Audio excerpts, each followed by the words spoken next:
Okay, hey everybody. Welcome back to my channel. We're going to take a deep dive into Betty White. For some reason. Successful, and you're working harder now than I think I've ever seen you work. You work hard. You're in every movie. So this is like a late night talk show that Oprah Winfrey invented. Well, I'm such a whore. I can't say no.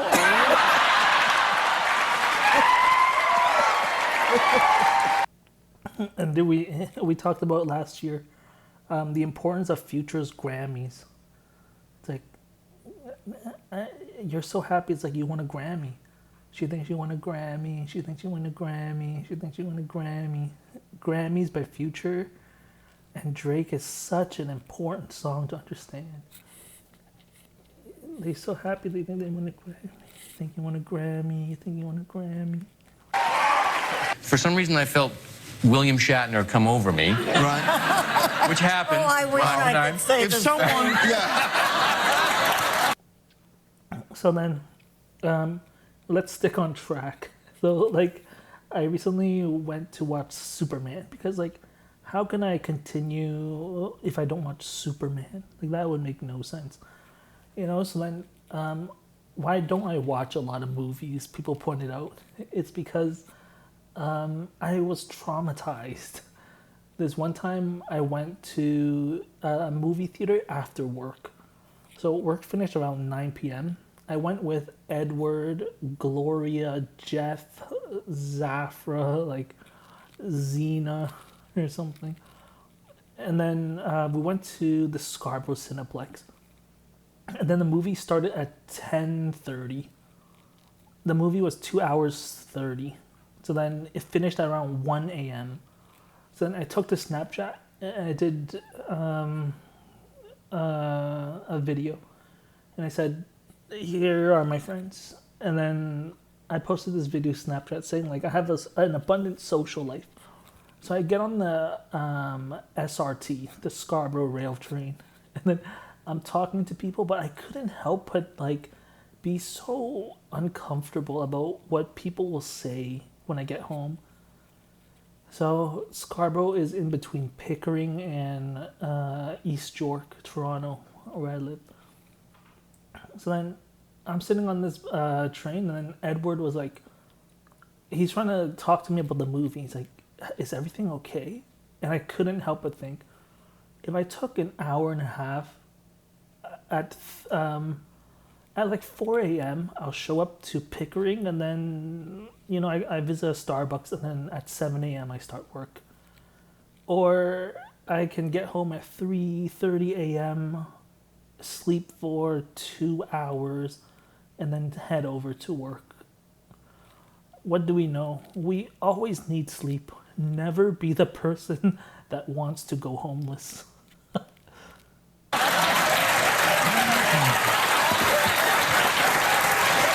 When did you move to Los Angeles first, or come to New York? When I was a year and a half old. I don't think California was a state at that time. I think Is that right? I think so. Controlled by Mexico. That's right, Spanish at it. Yeah. Okay, so, isn't it so important to be the person that says New York is the most populous city in the world? And then if people badger you forever, okay, fine, you're right. Tokyo is more populous than New York. And then someone, like, years later, they're like, change your personality to pretend you bought Bitcoin. Okay, then Shanghai is the most populous city in the world. So it's like, but I'm telling you right now, by using a third personality, not using your best personality, and just going with like things that benefit you, I'm telling you right now, like you remind me of a younger version of myself. You know, like New York is the most populous city in the world. Will get you so far in life. There's no point in bringing up Tokyo. There's no point in bringing up Shanghai. New York, there is 8.9 million people in the world. This one time, one of my cousins, Jenny, she came up to me and said, okay, we're now playing this game called King. Steven is king, okay? And she said, don't ever, you and your family, don't ever go to New York, because that means you give up. It means you just gave up on life, and people are going to laugh at you. So then Jenny told me that for a long time. And then somewhere as I was being held hostage, my mom, she goes to New York. And then, like, I'm brought to this dinner. And then people bring it up and said, okay, your mom went to New York. Your mom went to New York. Your mom's now in New York. So that was like the last time I heard from my mom that she gave up. That she was in Toronto. The jobs open to her are basically jobs that are open to her, and the triads aren't like holding jobs hostage. But then somewhere life was too difficult. So she moves to New York. And then so it was brought to my attention like in 2013. It's like, okay, Nikki, your mom moved to New York. Okay, she gave up. So then somewhere, as I was telling my story, I had the chance to go to LA or New York. If I went to LA, it just meant I gave up, and then I would be a laughingstock when I come back to Toronto. And they'd be like, you gave up? Like, we're on CBD, is what they would say. At 90 years old, I was not expecting this. Let's Right. put it that way. Just the way things have gone the last couple of years has been just fantastic. That's right. So I'm going to start lying about my age. I'm 45. You're 45. Whoa!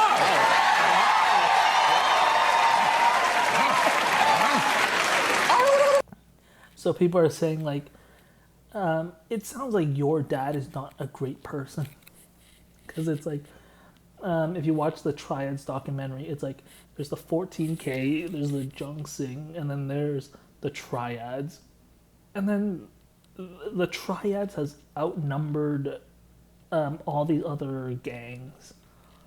And people are bringing to my attention like, it doesn't sound like your dad is all that perfect.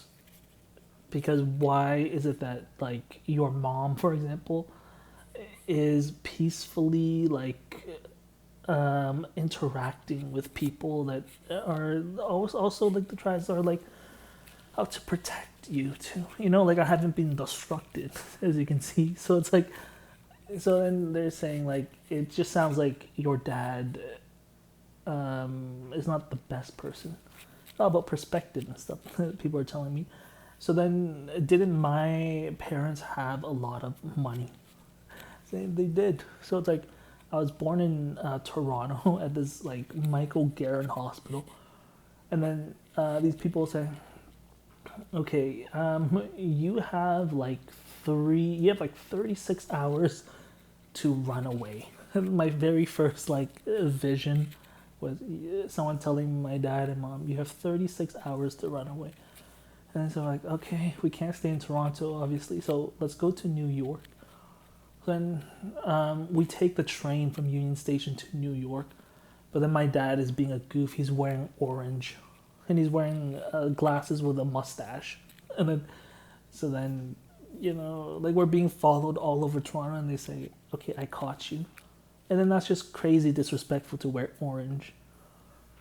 So then we end up in Los Angeles. And then I lived in a Los Angeles Hidden Hills mansion for like the longest time. And it was peaceful until when? Until they weren't having it anymore. So then, let's say I'm a baby, I'm living there for 1 to 2 years. It's fine. Like, we go to Beverly Hills, we buy groceries. But then when they aren't having it anymore, we're driving down, there's a gate. What does this black security guard do?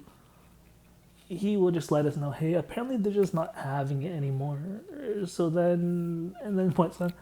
We're driving down in this SUV. We were supposed to get groceries. The people aren't having this $30 million mansion.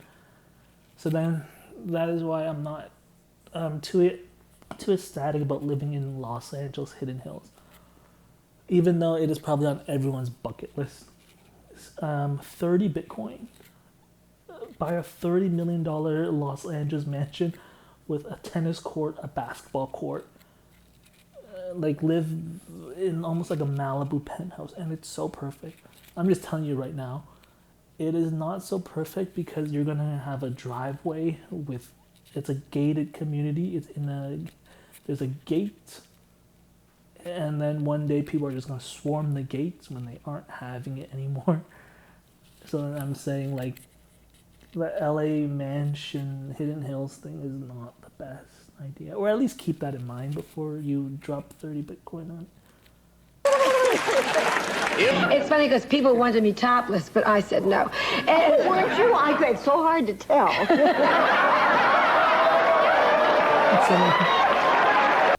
So then there was a time when we did end up, so we were brought to like Toronto, where they kept an eye on us. And the jobs were available were just the jobs that like they allowed us to take.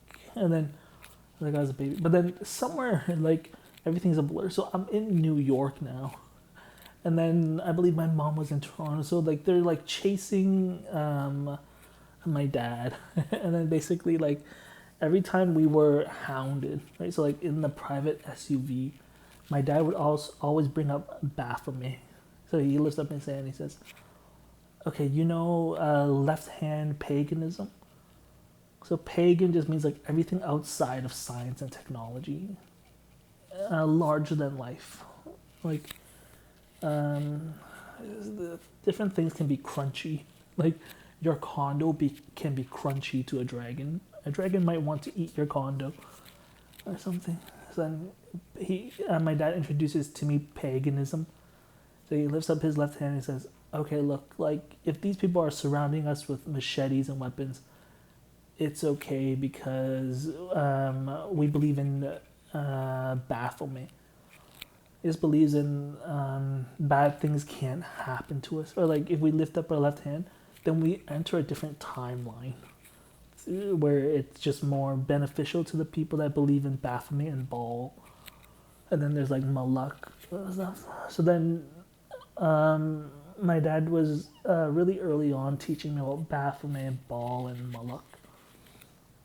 And then so when we're in New York, this one time, we lived in a Tesla. So we just rented out a Tesla. We used it as a house. And then really early on, one day, people decided to break into every car in New York. So like, I don't know, you can probably Google it or something. You can probably find the day that every car was broken into. And then they found us in the back of a Tesla. And it's like, okay, basically no more sleeping in Los Angeles, doing grocery shopping for people you know. And then it's like, okay, well, look, they caught us again. And then, hey, this person just wants you back in Toronto. Okay, no problem. It was basically not a problem. We were just being chased around a lot. So then, but there was a day in history, every car was broken into in New York, trying to find my dad. And then we were in the back of a Tesla. Oh, yeah. I come from hardcore Irish Catholics. They're upset, obviously, at that moment, but then they turn it into an excuse to tell really funny stories and drink like crazy. Oh, and drink. And then so like, what is so interesting about me not watching movies? So like, that story of like me on the train tracks, and then Edward is like, he's trying to like soothe me, like, hey, how did you like the movie? But my mind couldn't get over the fact that I'm going to get home at 3:30 a.m. because the movie started at 10:30, ended at 1. It takes me 2 hours to get home, 30 minutes to like open the door and get home, and then my dad would just be really upset. The person I was staying with, like other dad that like basically took me in. This guy's gonna be so upset. So I remember just unlocking the door at 3:30 a.m. crawling into bed, sleeping for like 2 hours, getting out of bed, and then going back to work. Just going back to where I just left in the SRT, and then passing Scarborough, and then going to Pickering. And I see my coworkers, and they're like, and then so like basically movies is such an interesting place to bring your friends if they need to be yelled at by their parents.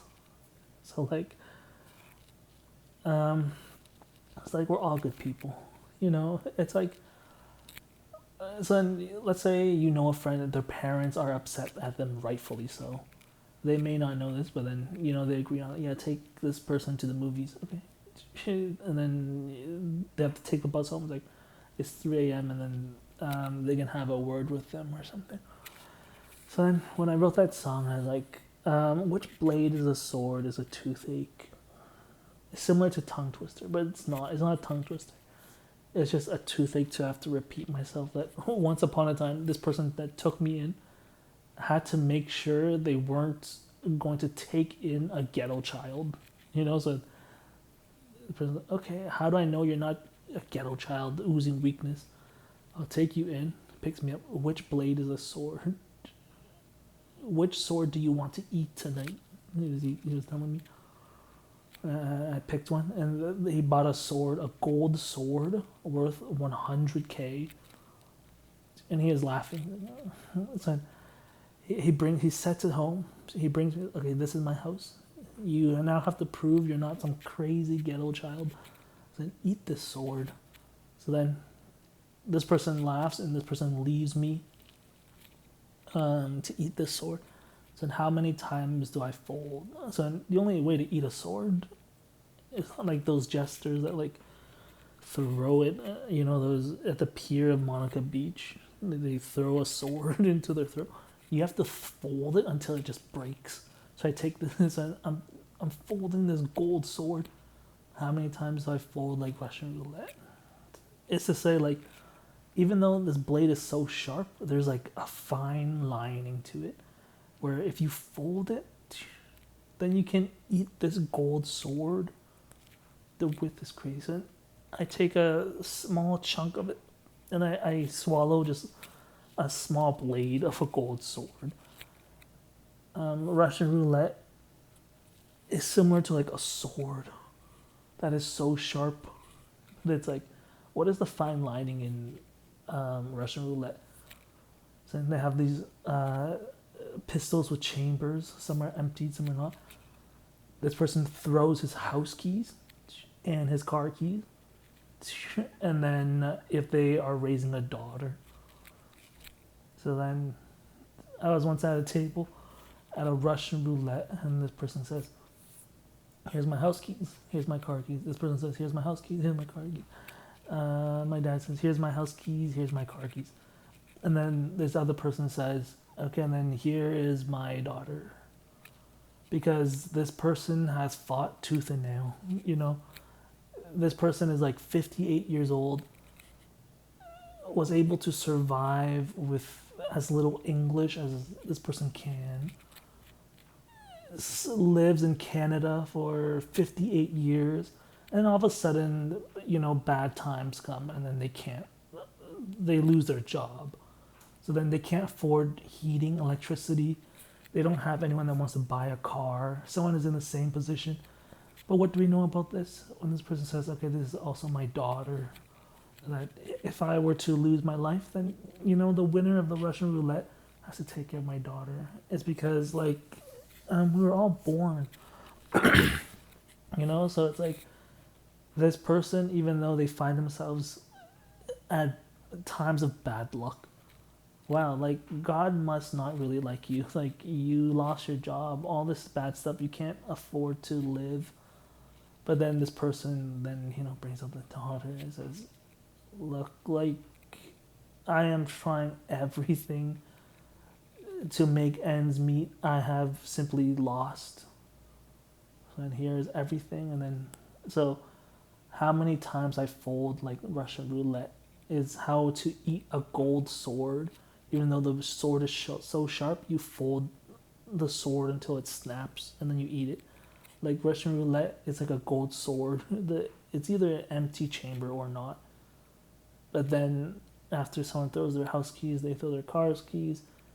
Somewhere is someone's daughter they're trying to provide for before they ended up playing Russian roulette.